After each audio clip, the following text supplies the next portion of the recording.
बिस्मिल्लाहिर्रहमानिर्रहीम। अस्सलाम वालेकुम। आज मैं आपके साथ शेयर करने जा रही हूँ चटपटी सी चना चाट, जो कि आप लोग ठेलों से लेकर अक्सर खाते हैं और यकीनन कॉलेज में भी ज़रूर खाई होगी। तो ये बहुत ही ज़बरदस्त और चटपटी बनी हुई है। इसको आप खट्टी मीठी चटनी के साथ खा सकते हैं और इन्जॉय कर सकते हैं। तो चलें इसे बनाना शुरू करते हैं और देखते हैं कि इसके लिए किन चीज़ों की ज़रूरत है। इसके लिए सबसे पहले हमें चाहिए तकरीबन 2 कप उबले हुए चने, जिसे रात भर भिगो के रखा था और उसके बाद बॉईल कर लिया है। और तकरीबन 2 मीडियम साइज़ के आलू उबले हुए, 1 मीडियम साइज़ का टमाटर, इसमें मैंने हरी मिर्च भी काटी हुई है, 1 मीडियम साइज़ का प्याज बारीक बारीक काट लें। पापड़ी हाफ़ कप है, या हस्बे ज़रूरत। मीठी चटनी इमली की, ये भी हस्बे ज़रूरत इसमें जाएगी। और 1 कप दही। इसमें हरी चटनी बनाएंगे, जिसके लिए हमें चाहिए हरा धनिया, पुदीना और हरी मिर्च।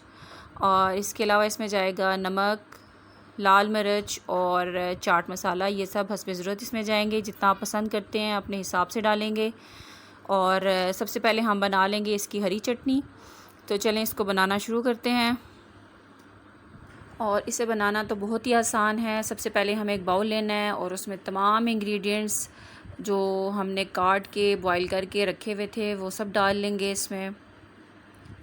चाट की जो एक सबसे आसान चीज़ वो यही है कि आपके पास जब सब चीज़ें रेडी हों तो उनकी मिक्सिंग करें और चाट रेडी हो जाती है। तो झटपट बनने वाली चीज़ है। कभी गेस्ट आए हुए हों या आपका अचानक से खाने का मूड होता है तो भी आप बना सकते हैं। आप चने फ्रीज़ करके रख सकते हैं। तो सबसे पहले हमें इसमें सब इंग्रेडिएंट्स डालने हैं और उन्हें अच्छा सा मिक्स करना है। और इसके लिए एक चीज़ का ध्यान रखिएगा कि जो आपके पास दही वगैरह लेंगे वो बिल्कुल भी खट्टी नहीं होनी चाहिए। अगर वो खट्टी होती है तो तमाम जो हमारे पास चाट का जायका होता है सब ख़राब हो जाता है। और हरी चटनी को देखिए मैंने बारीक सा पीस लिया है। ये आप अपने फ्लेवर के हिसाब से कम या ज़्यादा कर सकते हैं। अगर ज़्यादा तीखा खाना चाहते हैं तो इसमें ज़्यादा डाल दें, थोड़ा हल्का खाना चाहते हैं तो इसमें से थोड़ी सी क्वांटिटी कम कर दें। ये सब आप पर है कि आप किस तरह से इसे खाना चाहते हैं। और फिर दही को अच्छा से फेंट लिया है वो इसमें डाल देंगे और इसकी अच्छी सी मिक्सिंग कर लेंगे। यहाँ पे एक और चीज़ बताती चलूँ कि नमक और लाल मिर्च वगैरह वो भी आप अपने हिसाब से कम कर सकते हैं।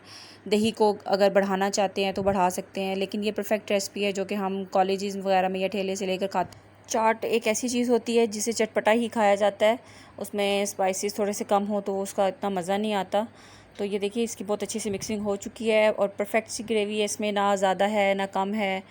तो अब इसे सर्व करते हैं। एक बाउल ले लेंगे, उसमें इसे सर्व करें, प्रेजेंट करें। आप मिट्टी के बर्तन में करना चाहते हैं या जो आपके पास कटोरियाँ हैं उसमें डालना चाहते हैं, तो ये आप पर है। प्रेजेंटेशन इसकी अच्छी सी कर लेंगे और इसको हम इमली की खट्टी मीठी चटनी के साथ और पापड़ी के साथ सर्व करेंगे। इमली की चटनी की रेसिपी मैं बहुत जल्द आपके साथ शेयर करूँगी। ये घर पर बनाना नहायत ही आसान है और यकीनन हेल्थ के हिसाब से भी जब हम घर पे चीज़ें बनाते हैं तो वो बेहतरीन चीज़ होती है और साफ़ सुथरे तरीके से बनी होती है। पापड़ी भी घर की बनी हुई है। इसके अलावा अगर आपका कहीं पिकनिक पार्टी वगैरह का प्लान है तो उसके लिए भी आप बना के साथ लेके जा सकते हैं। तो ये एकदम से तैयार हो चुकी है। उम्मीद है कि आपको बहुत पसंद आई होगी। और इसे हरे धनिए के साथ, हरी मिर्च के साथ और पुदीने के साथ गार्निश कर लिया है। इसे घर पे बनाएं, ज़रूर ट्राई करें और फ़ीडबैक ज़रूर दें।